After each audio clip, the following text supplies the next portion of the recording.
Welcome back to the Rules of Engagement. You just saw that pretty cool recap of all the MLG highlight moments. There are going to be some awesome new highlight moments coming out at you guys pretty soon because March 15th through 17th is the tips at.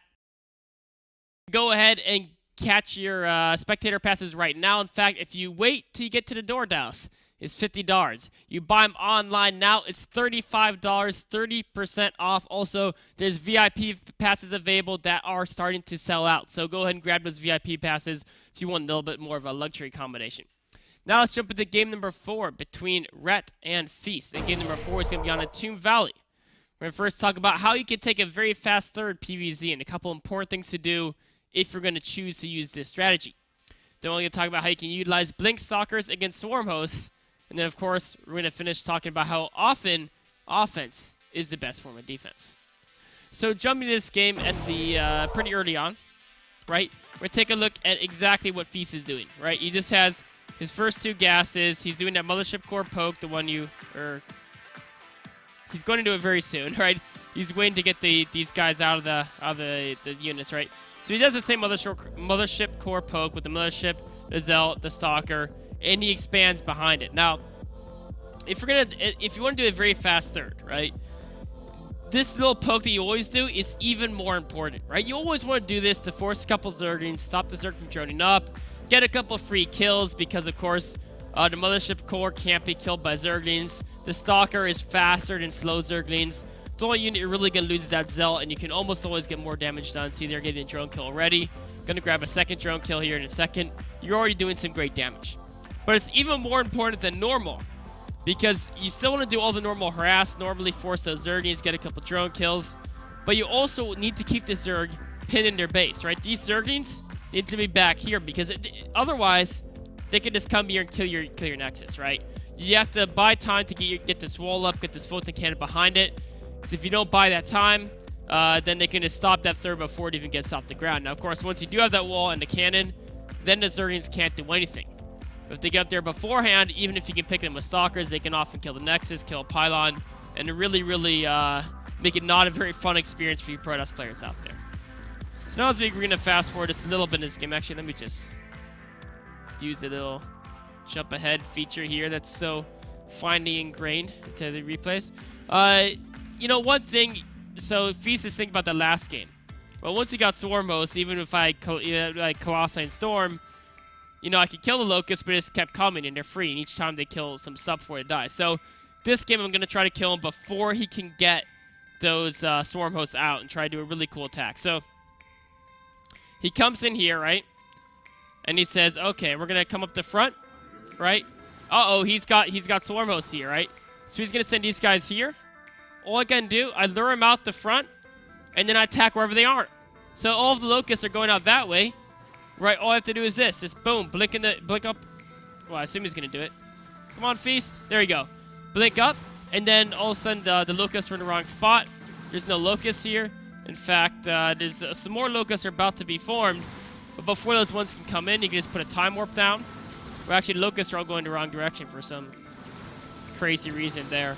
So I didn't have to worry about that. But Time Warp still helped against the Speedlings, and then, of course, recall out. So, Stalkers can be nice against Swarm Hosts because even though they're not very good at killing Locusts and you're going to lose a lot more Stalkers trying to just go head-to-head with Locusts, you can always try to strike wherever the Locusts aren't, get some damage done. Now, what I want to do, though, here is that whole idea is based on the idea that they're on the defensive. So, wherever the Locusts go, you attack somewhere else, right? That only works if the Locusts can't then go kill your building. So, it's very important to be on the offensive when doing this type of play, because if the Locusts can get near your base, sure, you can avoid the Locusts with Blink, but they're still going to kill all your buildings, they're still going to kill your Nexuses, your probes, etc. So this type of counter, the mobility counter, it really works best as a method of counterattacking. We can see here, Rhett's afraid to move his Swarm Hosts out too far in the map right now because the Blink Stalkers can go and counterattack him, right? Or when the Locusts are here, right, the Blink Stalkers can blink up, right, like right here, what he could do, he could put some force fields, right? Force field bubble right here, right here, right here, right here. And then all the Stalkers can just blink up here, blink, and then move up to kill those swarm hosts. And if you can see here, the swarm hosts are probably... Okay, well, Rhett should be retreating them, but he can just blink the stalkers up here. And then once the stalkers are here, he can come and engage, and there's only some light Zerg ground forces to reinforce. And of course, that's why the swarm hosts should probably be angling. They probably should unburrow and move down here where they're more behind the locust swarm. But either way, I mean, the idea is you can kind of try to work around those locusts.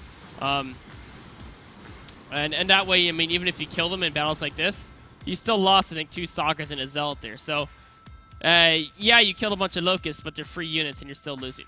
So try to work the counterattacks, try to work around them. One thing you do not want to do when going against swarm hosts. This is something a lot of people feel if you get Colossi or you get a good Protoss Death Ball, right? A 200 food Protoss Death Ball, that you can all of a sudden, like, beat swarm hosts. But you have to realize swarm hosts are basically brood lords. Like, you can't beat them just by trying to, like, roll them over, right? If you ever try to, like, just roll over a swarm host, it's not going to work. Because let's say you do break the swarm host wave, right? Like, let's say you do kill all these guys. What's all that's going to happen is these... Let me clear this out. Oops. All these swarm hosts, even if he kills the locust, they're just going to run back, right? They just run back, and then you've got, you know, by the time you can catch up to them, there'll be a whole other locust wave. You have to beat that again. And then they'll run back again, and you're never going to catch them. You're never going to kill swarm hosts by going through the locust. Because at the very least, the locust will buy enough time for the swarm hosts to retreat far enough that they can make another locust wave. So it's just never going to work that way. You can't beat them straight up. As we can see here, of course, if you try to, especially if they have some corruptors, knock out those Colossi, even without the corruptors, I mean, he'd still, like, by the time he kills the locust, he's running out of units, and the next locust wave comes in, and he's going to run out of units even again, right? So, units lost tab, not good for Protoss. And this is versus Lair Tech Zerg, right? It's okay to be cost inefficient against Hive Tech Zerg, but Lair Tech Zerg, you can't fight Swarm Host straight up. So instead, I mean, at this point, the game's over. But instead, let's jump back to this point when he had that kind of army in the middle, right? Right here. And let's actually take a look at exactly kind of where the game is at this state. So, right now, if we look at it, right, the Protoss army is right here, right? This is the Protoss army. Now, all the Swarm Hosts and the Zerg army, they're a little bit further back, right? They're like right around here. And the Locusts are coming out this way, right? The Locusts are coming out to attack the Protoss army. So, we already said if you try to go through the Locusts, alright, if you try to just go like, oh, I'm just going to go through the Locusts and kill the Swarm Hosts, it's not going to work.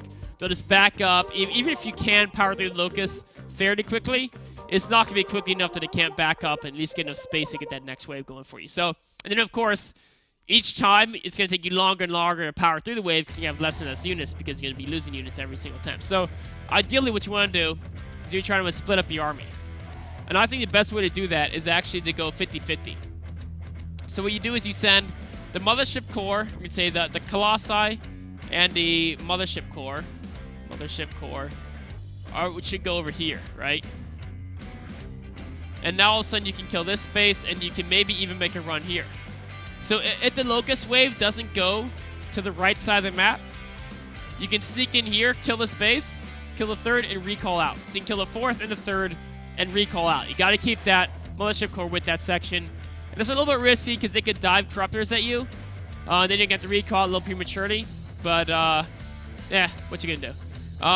And then your Blink Stalkers, right, your Blink guys, they should be coming around here, right, with an Observer. And then they can come up through here. And, of course, with an Observer, those Blink Stalkers can easily get up into that natural. And with the Blink Stalkers, you can pretty easily escape, too. As long as there's no fungals, which if they're committed that much to Swarm Hosts, there won't be. You can just stay near the edge, right? And whichever way they go, you can either, if they try to split it in half and cut you up both ways, right? They send half here, you just go Blink into main, you kill their main too.